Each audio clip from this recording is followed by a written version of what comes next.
És el mural més gran de Barcelona, però algú no ha respectat l'obra que l'artista badaloní Sergio Paredes Sixe va pintar fa 2 anys en el marc del Festival d'Art Urbà Open Walls. En principi l'obra no es repararà perquè ja es va encarregar amb caràcter efímer. El mural desapareixerà d'aquí a uns anys quan s'executi el pla urbanístic que preveu construir al costat.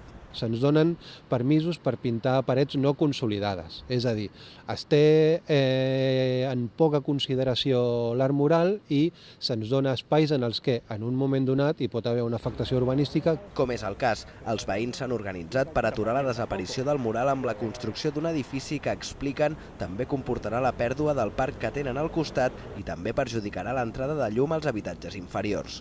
Que si hacen la construcción de las viviendas quedarían sin luz todas las ventanas, las laterales, las frontales. Consideramos que esto es una falta de respeto porque si tenían intención de hacer esto, que no hubiesen permitido hacer el dibujo entonces. Es una contradicción. De moment han interposat una denúncia i pensen anar fins al final per tal d'aconseguir el seu propòsit.